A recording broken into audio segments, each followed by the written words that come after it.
Hey, what's up guys? Today, I'll show you a supernatural horror film, AIYAI, Wrathful Soul. Spoilers ahead, watch out and take care. In the opening scenes, the boss of the cemetery goes to his workplace, where he is greeted by an agent. The boss asks what happened, but the agent says he cannot reveal anything. In the process, a young man named Karan is taken outside and checked out by a doctor. Soon after, the detective meets the boss and asks him a couple of questions. He reveals that he has hired Karan to take care of general maintenance at the cemetery. The scene shifts a few days earlier, when the assistant working for the boss brings Karan to the cemetery. The assistant takes him to his office and has him complete a form. He then gives him a tour of the building, and Karan asks what his salary will be. The assistant avoids the topic and suggests that he talk to the boss about it. He then warns Karan not to let strangers inside and to mark a form each time he goes in and out. Then the interviewer shows him the crematorium, and Karan has to take care of its maintenance. Later, the assistant takes Karan to the church, where he meets the boss. The boss is attending the ceremonies of a dead person, after which they will have to take care of the body. Karan says that he is happy to work here and is looking forward to starting. One day, Karan is on his way home, and under the bridge he's walking on, a criminal beats up a junkie, one of his drug dealers, for losing his product. The junkie claims to have lost the money, and the criminal continues to torture her. The junkie says she has a potential customer for tomorrow and promises to return the money. A henchman checks to see if she is okay and gives her money to buy food. The next morning, Karan rides his bike to work and greets his stony co-worker named Stony, who doesn't seem friendly at all. Karan cleans the crematorium, sweeps the church floors, and does general cleaning. Later, he brings a grave to the cemetery and asks Stony where to put it, but he doesn't talk to Karan. Nevertheless, Karan offers to help him dig, and Stony speaks to him for the first time. In the next scene, the junkie takes the money from selling the drugs, but she gives the money to a homeless man. She tells him not to tell anyone and promises to return tomorrow. At the end of the work week, the staff relaxes with a cold beer.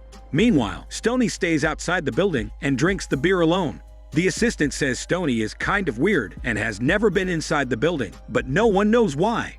When the assistant offers Karan some beer, he says he does not drink alcohol. The assistant, now drunk, gets irritated and arrogantly states that he is his supervisor and Karan must follow his orders. Karan continues to refuse, and the assistant hits him in the face. Luckily, the boss tells the assistant to calm down and be nicer. Karan goes outside to return home, and the boss follows him to apologize for the assistant's behavior.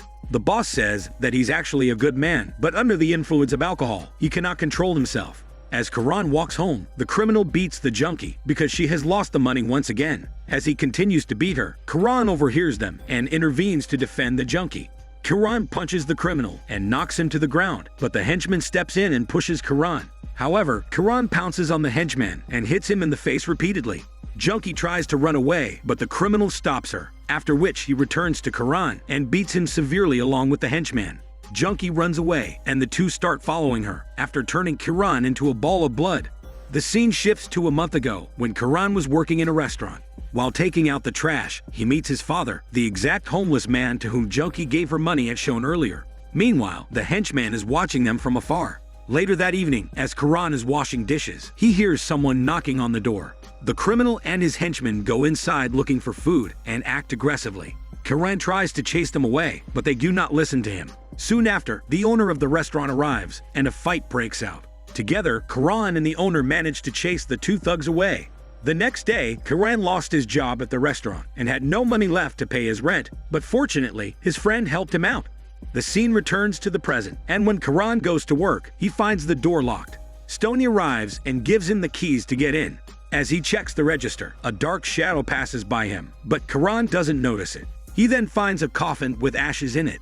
He goes to the second floor and finds a mess and ashes everywhere. Karan checks the assistant's office, but doesn't find him there. When he calls him on the phone, he doesn't answer. He then gets ready to get to work, and after he goes outside, a chair moves by itself. Karan then goes to the crematorium and notices footprints, but he doesn't ask too many questions and washes the floor. When he tries to turn on the crematorium, it doesn't work. Karan calls the assistant once again and reveals to him the situation in the building and the non-functioning crematorium. Karan suspects that someone has broken in at night and suggests calling the police, but the assistant says there is no need and adds that he will arrive soon. The assistant finds Karan in his office and tells him not to touch anything. He then orders him to go clean the downstairs while he repairs the crematorium. After Kiran finishes cleaning, he hears voices in a dark room. But when he goes to check, he finds no one. Then he walks away, and the door suddenly closes by itself. The assistant tries to repair the crematorium, but the light bulb breaks. He turns on a flashlight and witnesses supernatural events. The crematorium opens by itself, and then objects hang in the air. At one point, a terrifying skull appears behind him, but when the assistant turns around, it disappears into thin air. Suddenly, a supernatural force starts throwing the objects around the room. Soon after, the crematorium turns on, and the assistant walks over to it and opens it. Kiran hears him scream and runs to his aid. He finds the assistant in flames, but he's so terrified that he remains motionless. Later, the police, ambulance, and boss arrive, but Kiran has not yet recovered from the trauma he has experienced. The police take the boss to the police station for questioning. They show him the watch found in the crematorium room, and he realizes that it is the assistant's. The boss claims that the assistant shouldn't have been there because he wasn't supposed to work that day. Later, the police release him as they don't have any evidence against him. That evening, Kiran has dinner with his girlfriend and a close friend, but he is still in a state of shock about what happened that day. At one point, he hallucinates and sees worms on his plate. Frightened, he hits the plate and collapses on the floor.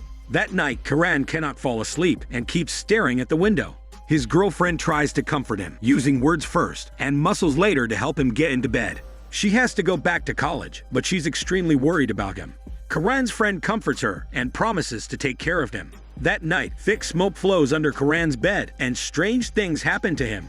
At one point, he stops and his eyes change color, suggesting that he's possessed by a supernatural entity. Kiran gets out of bed and starts walking around the room. He then walks outside and runs naked into the middle of the street. As he steps off a bridge, he notices the criminal who had beaten him a few days ago.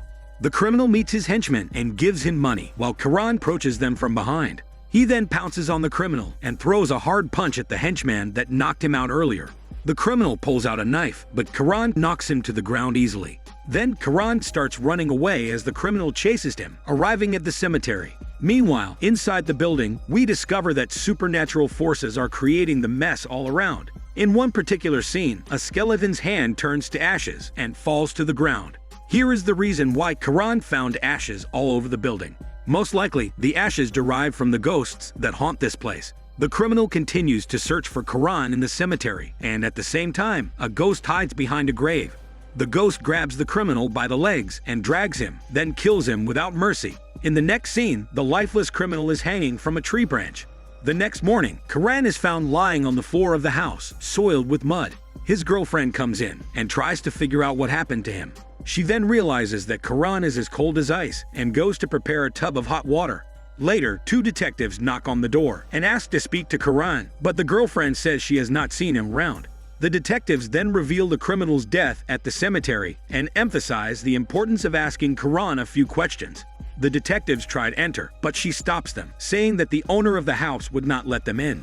As a result, they ask her to call them if she finds Kiran, and they leave. Just then, she notices water coming out of the bathroom and finds Kiran completely submerged in water. She pulls him out and realizes that he's not breathing. She starts to shake him desperately, and Kiran wakes up confused. He looks around, frightened, and begins to convulse. She hugs him and tries to calm him down as he continues to shake. Later, the girlfriend takes him to the store where his friend works because the detectives will eventually return with a warrant. Suddenly, Kiran wakes up with those demonic eyes and leaves the store to follow a specific car.